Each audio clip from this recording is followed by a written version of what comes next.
Hello everyone. Now we are going to talk about lymphoma. The definition of lymphoma is a malignant tumor originated from the lymphopoietic system. It is mainly manifested as painless lymphadenopathy, hepatosplenomegaly, and various organs of the body can be involved, accompanied by fever, night sweats, weight loss, pruritus, and other systemic symptoms. The classification of lymphoma includes Hodgkin lymphoma and non-Hodgkin lymphoma. Hodgkin lymphoma usually presents in adolescents of young adult as an enlargement of an isolated cervical or mediastinal lymph node, less frequently axillary or inguinal nodes. Systemic constitutional symptoms such as fever, weight loss, night sweats can occur, but are less common in the early presentation of Hodgkin lymphoma. The non-Hodgkin lymphomas are disorders characterized by malignant proliferation of B-T lymphocytes. From a clinical standpoint, lymphomas generally present as tumors of the lymphoid system, the lymph node, Warthier ring, spleen, blood, and marrow. However, since lymphocytes by their nature are heterogeneous and have access to nearly every atomic site, the non-Hodgkin lymphomas may present with involvement of any organ, including the central nervous system. Non-Hodgkin lymphoma include B-cell non-Hodgkin lymphoma and T-cell non-Hodgkin lymphoma. B-cell non-Hodgkin lymphoma can be divided into aggressive B-cell non-Hodgkin lymphoma and indolent B-cell non-Hodgkin lymphoma. Diffuse large B-cell lymphoma, Burkitt lymphoma, and mantle lymphoma belong to aggressive subtypes. While follicular lymphoma, marginal zone lymphoma, hairy cell lymphoma, chronic lymphatic lymphoma belong to the indolent non-Hodgkin lymphoma. As for T-cell lymphoma, there are peripheral T-cell lymphoma and specific angioimmunoblastic T-cell lymphoma, anaplastic large cell lymphoma, and so on. With advances in clinical and pathological staging techniques, the ability to accurately diagnose a specific non-Hodgkin lymphoma disorder and predict the cause of the disease in an individual patient has greatly improved.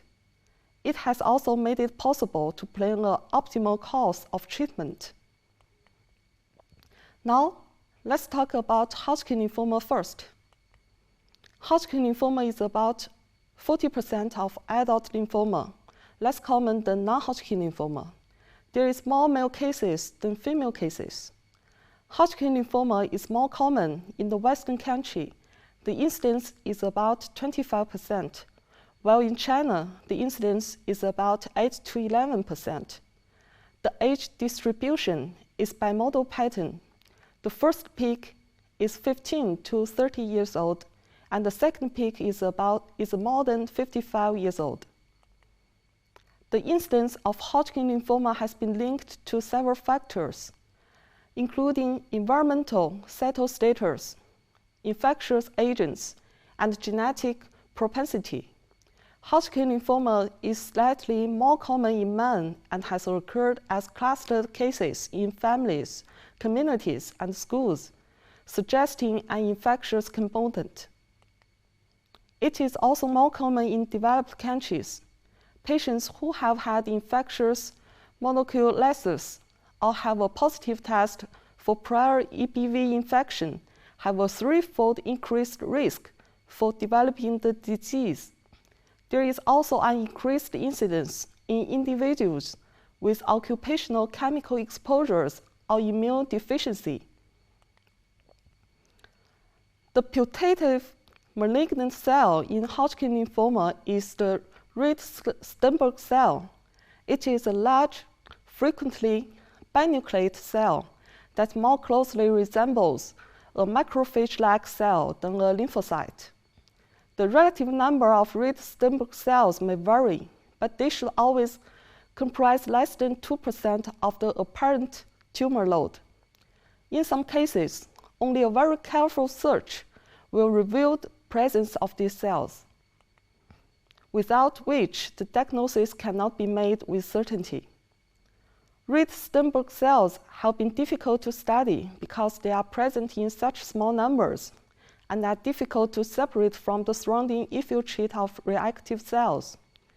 Therefore, only a few cell lines have been established. Immunophenotyping studies of isolated red Sternberg cells suggest that there are many monoclonal B cells derived from germinal center cells, although a small percentage appears to be from T cell precursors.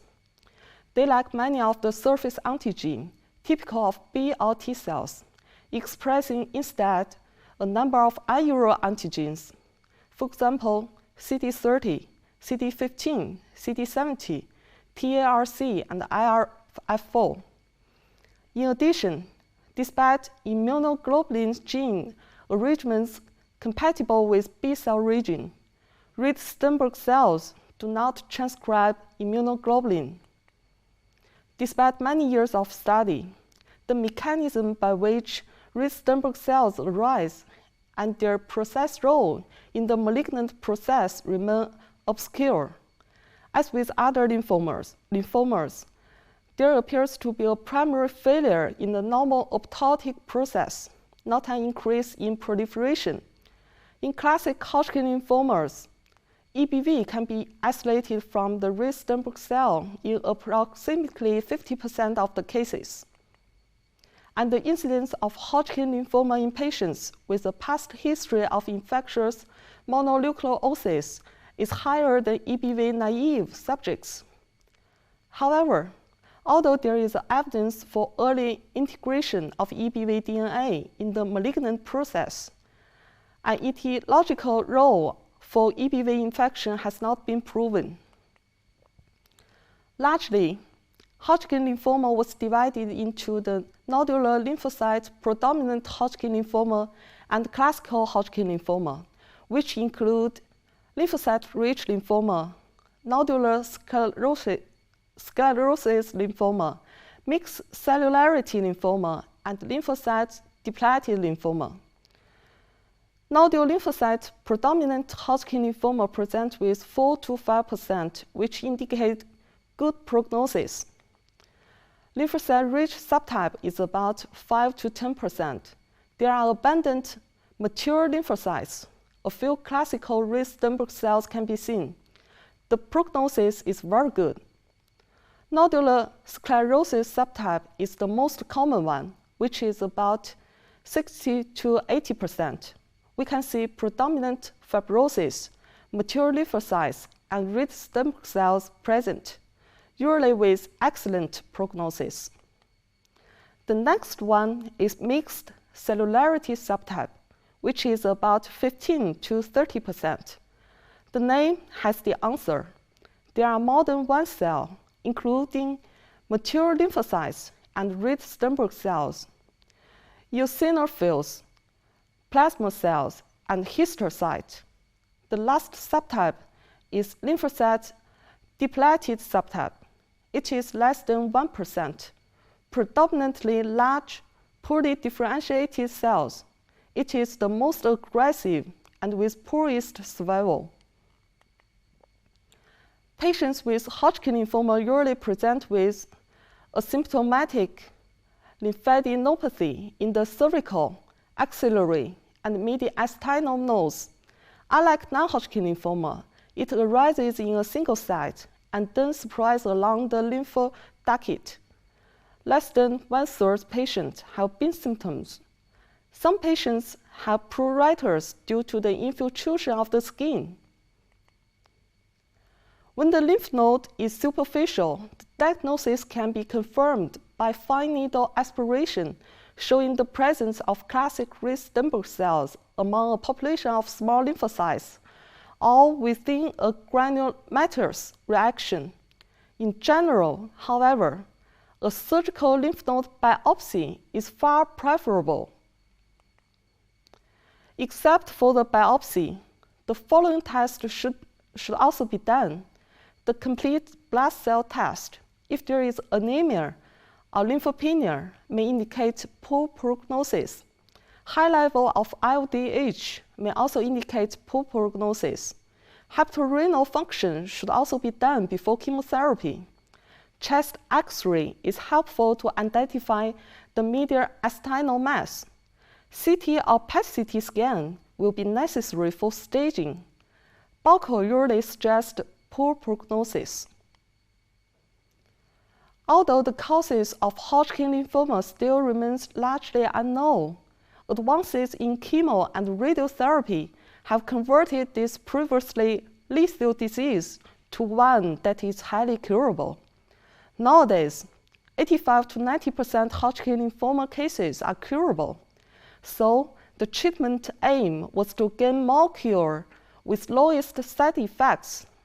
Thus, accurate therapy based on risk assessment is important. The classical chemotherapy regimen is ABVD. For early favorable disease, we can use 2 to 3 cycles of ABVD plus irradiation to involve the nose.